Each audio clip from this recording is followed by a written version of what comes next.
Sumit Dhawan, he's the president of VMware.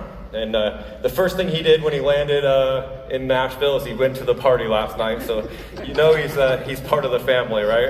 At 10 o'clock, he made it down to downtown Nashville and got right after it. Yeah, so he's been in this space since 1999 when he joined Citrix. And he's definitely one of the guys who helped shape this space, right? He worked along Sridhar and Mark. And then he left. I think it was a sad moment for everybody at Citrix when he left, and Sanjay recruited him in 2013, and he joined VMware and really helped build the 1.5 billion plus EUC business that they have at VMware now.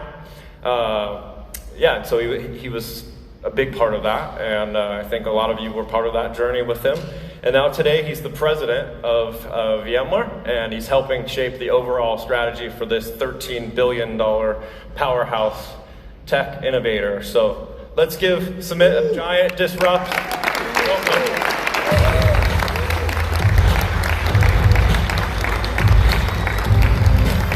Good afternoon. Let's do it again, I guess. Good afternoon. Good afternoon. You know, I think people think that the ones who left, unlike you all, I think they're missing out on the fourth quarter of the NBA game. Yeah. And I don't mean my presentation. I know I'm the opening act for Mark. Now, here's how competitive Mark is. This morning, I'm having lunch with him. As he says goodbye to me, he says, I know you're the opening act, so I hope you don't do very well.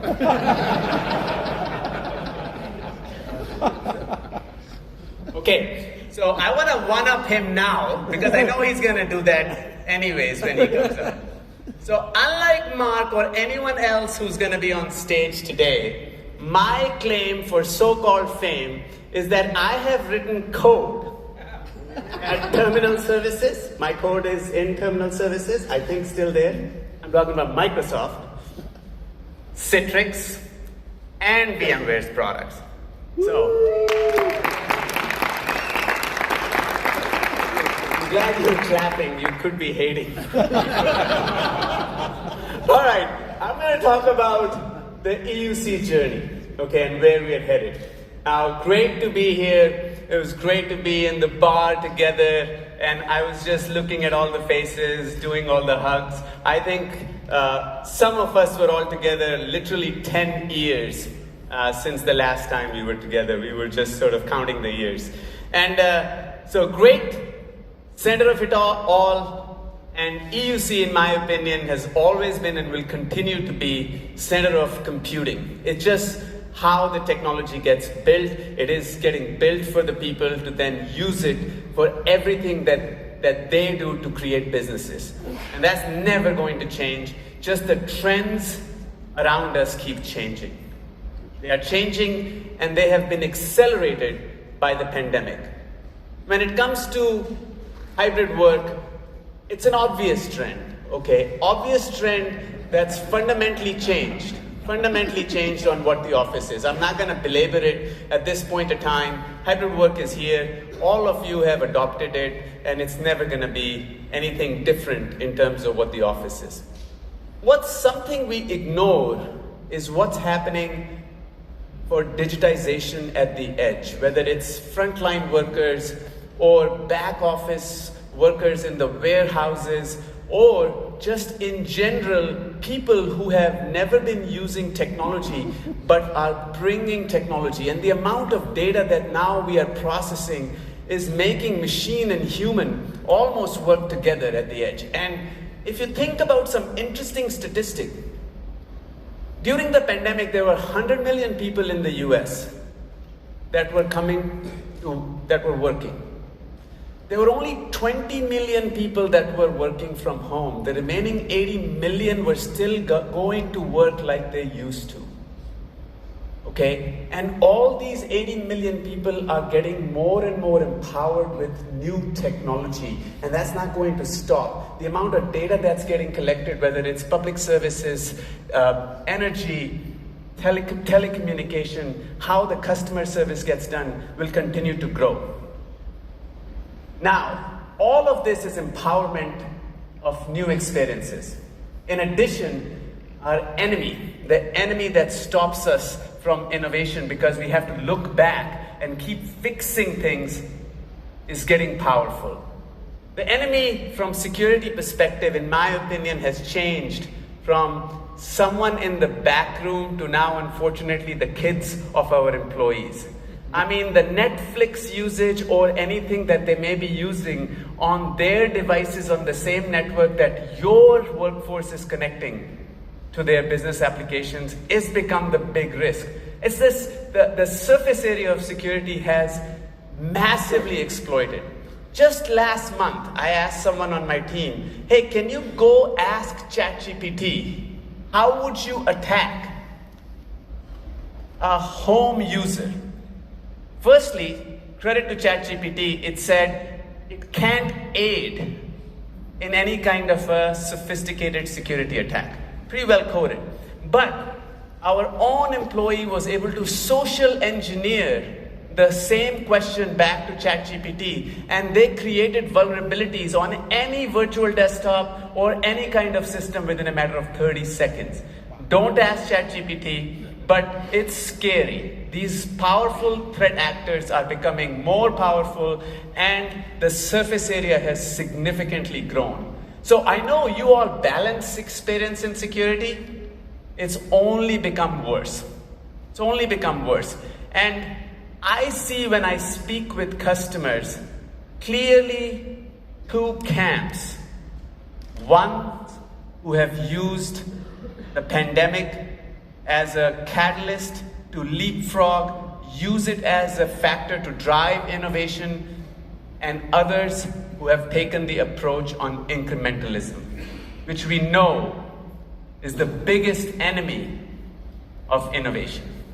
So I want to share here, as we continue our journey in EUC, what are the three things we, as in the industry, need to focus on?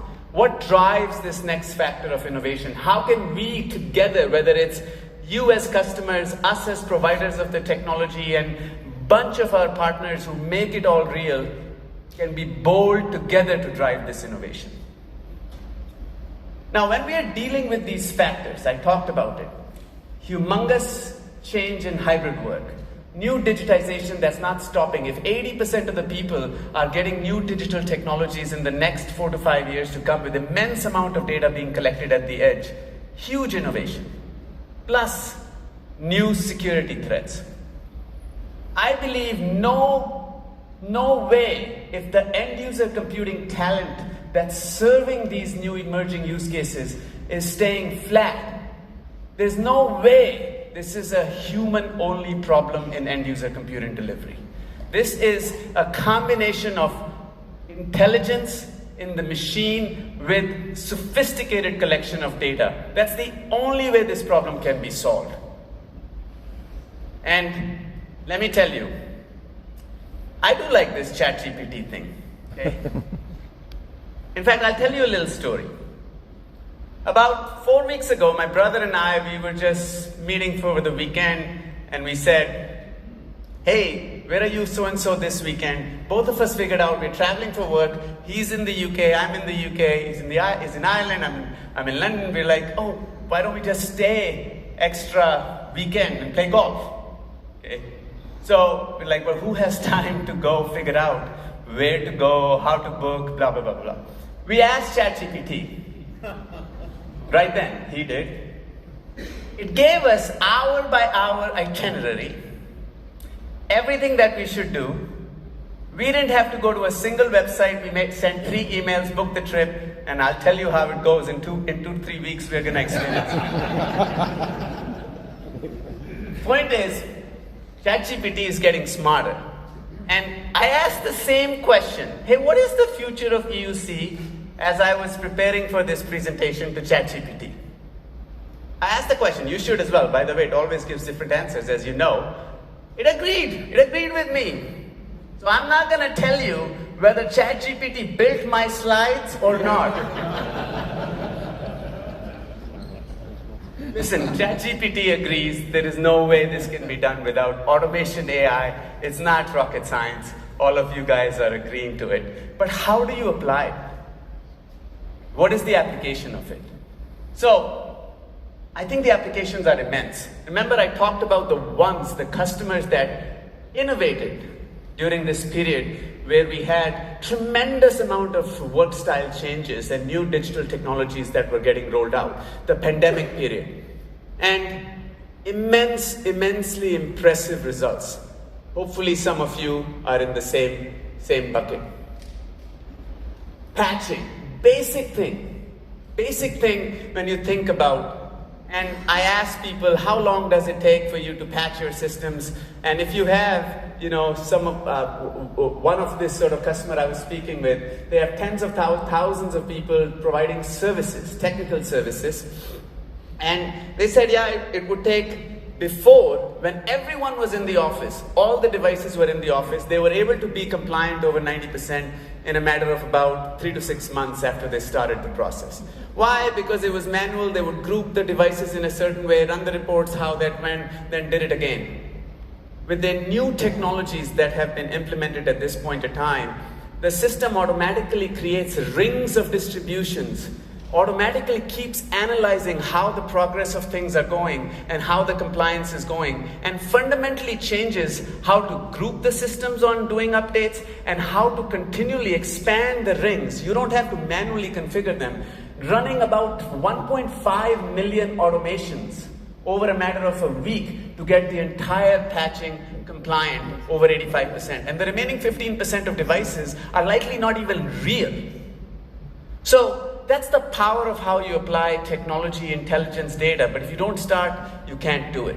It's fundamentally doing things differently. Another technology that's come in now, and this particular customer I spoke with, they said that they were always worried about how the experience of people is. And when people started moving out, this company specifically serves with both back office workers, serving hospitals, and then also front office workers that would go into the hospitals when the pandemic was going on. They still had to go in there and serve in all the different conditions. As we all know, healthcare was sort of operating. And what they did was, in this period of time, when the networks were changing, when the devices were changing, they used the experience management technology with getting rich analytics, and they were able to get 80% of the issues, all common issues across different employees, addressed proactively. Now, without this, they said that they would have had to keep significant amount of people doing reactive things which wouldn't have scale with the model of hybrid work, or a combination of hybrid work where people are still coming into the office but in a completely different network situation and device situations that they had before. So these are the kinds of ways how customers can innovate, and they have innovated. One that's local, they took it way beyond.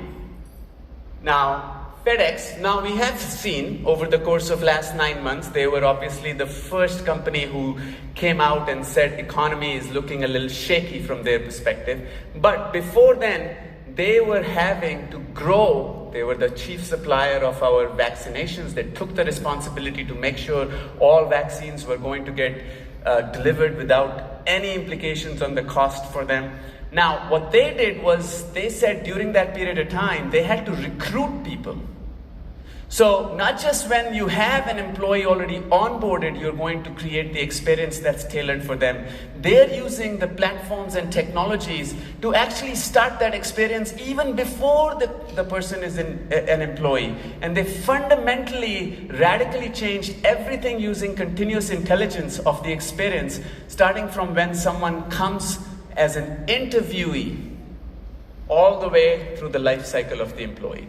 So, the point is, intelligence and data can fundamentally change how you enable your next generation end user computing. But, there's a big issue, a big but. The problem is, with the incrementalism, you take an approach which can create split brain. You look at these PGA golfers, and they look at the entire green from every possible angle before they go in and putt. You can't do it any other way Unfortunately, that's not the approach we take. We're gonna pick VDI for this specific way. We're going to do endpoint management in a certain way. We're going to do experience management in the other way. In the world of cloud, these become integrated systems with all the data together. It's nearly impossible for you to have a system which work together. It would be like one hand is buttoning your shirt and the other is unbuttoning it. It doesn't make any sense to have different systems. That's our approach. And we've seen that work. You know, you have the biggest waste management company, they're using the system together. They can measure the experience, tailor the experience, build the automation from all the way from devices, the applications that are on the devices in the trucks, to when these same employees end up connecting to their virtual desktops, getting that experience tailored for that scenario, all using the single system with rich intelligence and automation.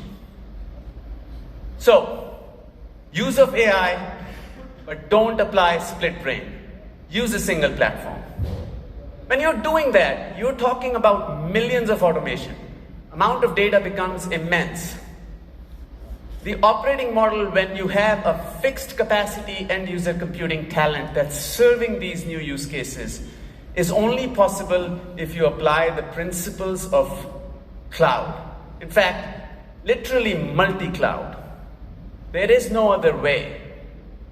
Now, there are two aspects to it. One is making it so that you leverage the scale and speed and flexibility of cloud.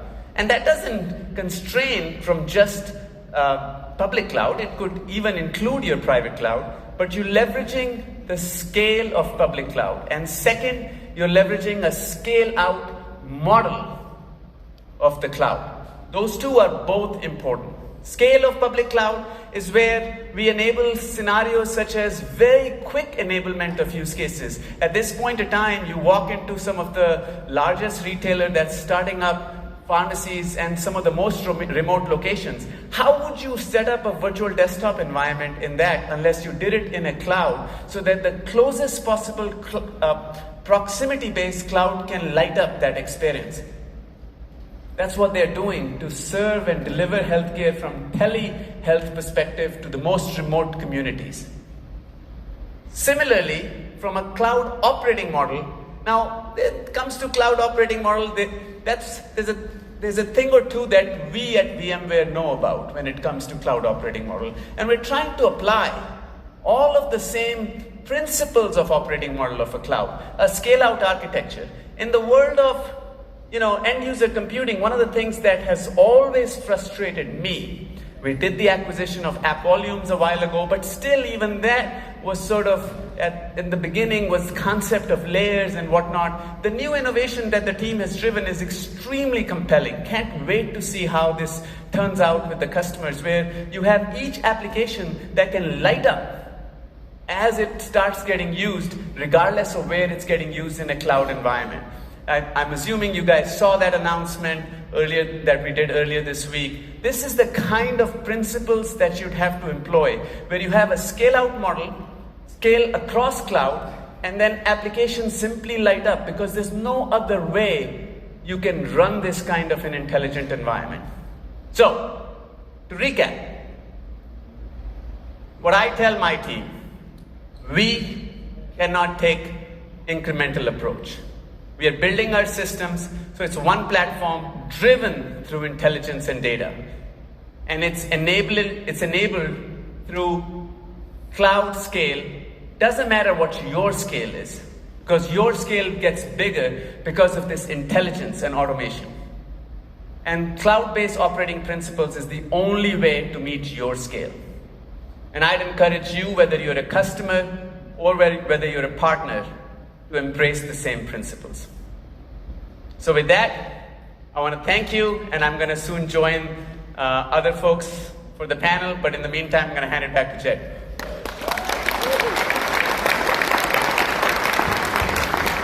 Thank you so much. Love all the customer stories and examples.